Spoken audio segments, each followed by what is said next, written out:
24 മണിക്കൂർ ഉറങ്ങാതിരുന്ന് ജോലികൾ ചെയ്യുന്ന ഒരു ലോക നേതാവ്, ഇന്ത്യയുടെ പ്രധാനമന്ത്രി നരേന്ദ്രമോദി.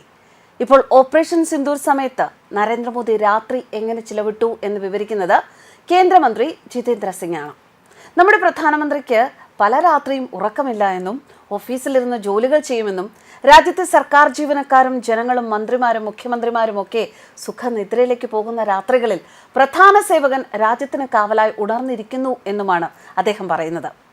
അത്രയ്ക്കാണ് നരേന്ദ്രമോദി എന്ന വ്യക്തിയുടെ രാജ്യസ്നേഹവും ജനങ്ങളോടുള്ള കരുതലും കാവലും. പാകിസ്ഥാനിൽ കയറി നമ്മുടെ ചുണക്കുട്ടികൾ യുദ്ധം നടത്തുമ്പോൾ എങ്ങനെ പ്രധാന സേവകൻ ഇതൊന്നും അറിയാത്ത മട്ടിൽ ഉറങ്ങാൻ സാധിക്കും? ഇല്ല, ഒരിക്കലും ഉറങ്ങാനാകില്ല. രാജ്യം മുഴുവൻ നിദ്രയിലായ ഓപ്പറേഷൻ സിന്ദൂർ രാത്രിയിൽ സൈന്യത്തിനൊപ്പം തന്നെയായിരുന്നു പ്രധാന സേവകനും. വജ്രാസനം, സേതുബന്ധാസനം, ഭുജംഗാസനം, ഉത്തൻപാദാസനം തുടങ്ങിയ യോഗ വ്യായാമങ്ങളാണ് തൻ്റെ ഫിറ്റ്നസ് നിലനിർത്താൻ പ്രധാനമന്ത്രി ചെയ്യുന്നത്. എന്നാൽ അദ്ദേഹം ദിവസവും ഉറങ്ങുന്നത് വെറും 3/4 മണിക്കൂർ മാത്രമാണ്. വൈകുന്നേരം 6 മണി കഴിഞ്ഞാൽ ഒന്നും കഴിക്കാറില്ല. പ്രധാനമന്ത്രിയുടെ ദിനചര്യയിൽ താൻ വളരെയധികം ആകൃഷ്ടനാണെന്ന് ഒട്ടേറെ പേർ പങ്കുവയ്ക്കാറുണ്ട്. പ്രധാനമന്ത്രി മോദി എല്ലാ ദിവസവും 3/4 മണിക്കൂർ ഉറങ്ങുന്നു. വൈകുന്നേരം 6 മണിക്ക് ശേഷം ഒന്നും കഴിക്കില്ല. ലളിതവും സമീകൃതവുമായ ഭക്ഷണം കഴിക്കുന്നതിൽ പ്രധാനമന്ത്രി മോദി വിശ്വസിക്കുന്നു. ഭക്ഷണത്തിൽ പയർ, ചോറ്, ഖിച്ചി തുടങ്ങിയ വിഭവങ്ങൾ കഴിക്കാനാണ് അദ്ദേഹം സാധാരണയായി ഇഷ്ടപ്പെടുന്നത്. യോഗയോടെയാണ് അദ്ദേഹത്തിന്റെ ദിവസം ആരംഭിക്കുക. ദിവസവും 40 മിനിറ്റോളം അദ്ദേഹം യോഗ ചെയ്യുന്നു. പ്രധാനമന്ത്രി മോദിയുടെ ദിവസം ആരംഭിക്കുന്നത് സൂര്യ നമസ്കാരവും പ്രാണായാമവും ചെയ്യാതെയല്ല. ആഴ്ചയിൽ 2 തവണ അദ്ദേഹം യോഗനിദ്ര ചെയ്യുന്നു. ഉറക്കമില്ലായ്മ ഒഴിവാക്കാൻ യോഗനിദ്ര വളരെ പ്രയോജനകരമാണെന്ന് ഒരിക്കൽ അദ്ദേഹം തന്നെ പറഞ്ഞിട്ടുണ്ട്. നടത്തം ജീവിതത്തിന് ഏറെ ഗുണകരമാണെന്ന് പ്രധാനമന്ത്രി നരേന്ദ്രമോദി ഒരു പരിപാടിയിൽ പറഞ്ഞിരുന്നു. കഴിയുന്നത്ര നടക്കാൻ അദ്ദേഹം ശ്രമിക്കാറുണ്ട്. ഇതുകൂടാതെ ആരോഗ്യത്തിന്റെ കാഴ്ചപ്പാടിൽ അദ്ദേഹം പറയുന്ന മറ്റൊരു ടിപ്പ് പച്ചപ്പുല്ലിലൂടെ നടക്കുക എന്നതാണ്. മോദിയുടെ പ്രകൃതി സ്നേഹം മനസ്സിലാക്കിക്കുന്ന മറ്റൊന്ന് അദ്ദേഹത്തിന്റെ വീട്ടിൽ കാണുന്ന ചബുത്രാസ് ആണ്. കിളികൾക്ക് കൂടുകെട്ടാൻ പ്രധാനമന്ത്രി തന്റെ വസതിയിൽ ചബുത്രാസ് പ്രത്യേകം കെട്ടിയിട്ടുണ്ട്. നേരത്തെ തന്റെ അമ്മയുമൊത്ത് നടക്കുന്നതിന്റെയും യോഗ ചെയ്യുന്നതിന്റെയും ധാരാളം വീഡിയോകൾ പങ്കുവച്ചിട്ടുള്ള നരേന്ദ്രമോദി മയിലുകൾക്ക് ഭക്ഷണം കൊടുക്കുന്ന വ്യത്യസ്തമായ ഒരു വീഡിയോ 2020 പങ്കുവച്ചിരുന്നു. ഒരു ഹിന്ദി കവിതയോടൊപ്പമാണ് മയിലുകളുമായി അടുത്തിടപഴകുന്ന ഏകദേശം 1 മിനിറ്റ് ദൈർഘ്യമുള്ള വീഡിയോ അദ്ദേഹം പങ്കുവച്ചത്. ഒരു ജീവിയുടെ ആത്മാവ് ദൈവത്തിന്റെ ആത്മാവ് തന്നെയാണ് എന്നതാണ് ഈ കവിതയുടെ രത്നച്ചുരുക്കം. അദ്ദേഹം സ്ഥിരം വ്യായാമം നടത്തുമ്പോൾ വീടിന്റെ പച്ചപ്പിലൂടെ നീങ്ങുന്ന മയിലുകളെ നമുക്ക് കാണാം. പരിസ്ഥിതിയെക്കുറിച്ചുള്ള തന്റെ കാഴ്ചപ്പാട് അവതരിപ്പിക്കുന്ന 2 പുസ്തകങ്ങളും മോദി രചിച്ചിട്ടുണ്ട്. കാലാവസ്ഥാ വ്യതിയാനം ഉയർത്തുന്ന വെല്ലുവിളികളെക്കുറിച്ച് ഗുജറാത്തിന്റെ പ്രതികരണം എന്നതാണ് ഒരു പുസ്തകം. മാറ്റത്തിന്റെ തുടർച്ച എന്നതാണ് 2ാമത്തെ പുസ്തകം. ഈ പുസ്തകങ്ങളിലുടനീളം നിലനിൽക്കുന്നത് അദ്ദേഹത്തിന്റെ പ്രകൃതി ദർശനമാണ്.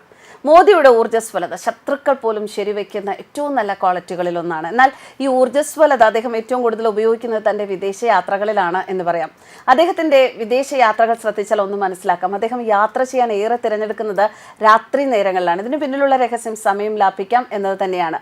രാത്രി യാത്രകൾ കഴിഞ്ഞ് അടുത്ത പ്രഭാതത്തിൽ തിരക്കിട്ട ഷെഡ്യൂളിൽ ജോലി ചെയ്യാനും മോദിക്ക് യാതൊരു മടിയുമില്ല. 90കളിൽ ഒരു സാധാരണ പൗരനായി യാത്ര ചെയ്തിരുന്നപ്പോഴും മോദി ഇതേ രീതി തന്നെയാണ് ഉപയോഗിച്ചിരുന്നത്. അക്കാലത്തും അദ്ദേഹം പകൽ സമയം സന്ദർശനങ്ങൾക്കായി വിനിയോഗിക്കുകയും രാത്രി മുഴുവനും യാത്ര ചെയ്യുകയും ചെയ്തിരുന്നു. ഇതുവഴി ഹോട്ടൽ മുറികളിലെ താമസവും അതുമൂലമുള്ള അധിക ചിലവുകളും അദ്ദേഹം ഒഴിവാക്കിയിരുന്നു. മാത്രമല്ല, ഈ രീതി വഴി കൂടുതൽ സമയം ലാഭിക്കാനാകുമെന്നാണ് അദ്ദേഹത്തിന്റെ പക്ഷം. നരേന്ദ്രമോദി ഒരു 24/7 രാഷ്ട്രീയ നേതാവാണ്. അതായത് ആഴ്ചയിൽ 7 ദിവസവും 24 മണിക്കൂറും അദ്ദേഹത്തിന്റെ ചിന്തയിൽ രാഷ്ട്രവും രാഷ്ട്രീയവുമാണ്. എന്നാൽ മോദി ആർദ്ര ഹൃദയത്തിന്റെ ഉടമ കൂടിയാണ്. സഹജീവി സ്നേഹം ഉള്ളിലുള്ള ഒരു മനുഷ്യനാണ്. ജീവിക്കുന്നത് ഒരു യോഗിവര്യന്റെ മനസ്സോടെയാണ്. അദ്ദേഹത്തിന്റെ ഔദ്യോഗിക വസതി ദില്ലിയിലെ ലോക് കല്യാൺ മാർഗിലെ പഞ്ചവതിയിൽ ആണ്. 12 ഏക്കറിൽ വിടർന്നു കിടക്കുന്ന ഈ വസതിയിൽ നരേന്ദ്രമോദി ഒറ്റയ്ക്കാണ് താമസം എന്ന് പറയാനാകില്ല.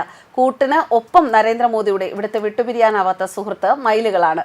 ഇവിടെയുള്ള ചില മനോഹരമായ കാഴ്ചകൾ നമ്മൾ പലപ്പോഴും പല ദൃശ്യങ്ങളിലൂടെ കണ്ടിട്ടുമുണ്ട്. മയിലുകളുമായുള്ള മോദിയുടെ ആത്മബന്ധം പറയുമ്പോൾ ഒരു കാര്യം പറയാതിരിക്കാനാകില്ല. ഒരു ഗൗരവപ്പെട്ട യോഗം പ്രധാനമന്ത്രിയുടെ ഓഫീസിൽ നടക്കുന്ന അവസരത്തിൽ മയിൽ ജനലിന്റെ ഗ്ലാസിൽ കൊക്കുകൊണ്ട് ശക്തിയായി കൊത്തുന്നു. ഇത് മയിലിന് വിശക്കുന്നു എന്നതിന്റെ സൂചനയാണെന്ന് മോദിക്കറിയാം. അല്പനേരം ആ യോഗം നിർത്തിവെച്ച് അദ്ദേഹം ഉടനെ മയിലിന് ഭക്ഷണം കൊടുക്കാൻ ജീവനക്കാർക്ക് നിർദ്ദേശം നൽകി. ഇത് നരേന്ദ്രമോദിയുടെ മൃദുല മനസ്സിന്റെ ഒരു റിഫ്ലക്ഷനാണ്. ഈ സംഭവം മോദി അറ്റ് 20 എന്ന മോദിയുടെ 20 വർഷത്തെ രാഷ്ട്രീയ ജീവിതം പറയുന്ന പുസ്തകം പ്രകാശനം ചെയ്യുമ്പോൾ അമിത്ഷാ പങ്കുവച്ചിരുന്ന ഒരു അനുഭവമാണ്. എന്തായാലും യോഗ അഭ്യസിക്കുന്ന ഒരു യോഗയിലൂടെ തൻ്റെ ജീവിതം ഒരു ദിവസത്തെ ജീവിതം തുടങ്ങുന്ന, അതുപോലെ തന്നെ ഭക്ഷണക്കാര്യത്തിൽ വളരെ നിഷ്ഠ പാലിക്കുന്ന, സമീകൃത ആഹാരം മാത്രം കഴിക്കുന്ന, 24 മണിക്കൂറും മനസ്സിൽ രാജ്യവും രാഷ്ട്രീയവും രാജ്യത്തിൻ്റെ പ്രശ്നങ്ങളും മാത്രം കൊണ്ട് നടക്കുന്ന നരേന്ദ്രമോദി എന്ന മനുഷ്യൻ ഉറങ്ങാതെ നമുക്ക് കാവലായിരിക്കുകയാണ്. ഇനി അദ്ദേഹം ഉറങ്ങുന്ന സമയത്ത് പോലും അദ്ദേഹത്തിൻ്റെ മനസ്സ് ഇന്ത്യക്കൊപ്പം തന്നെയാണ് എന്ന കാര്യത്തിൽ യാതൊരു സംശയവുമില്ല. News desk കർമാനസ്.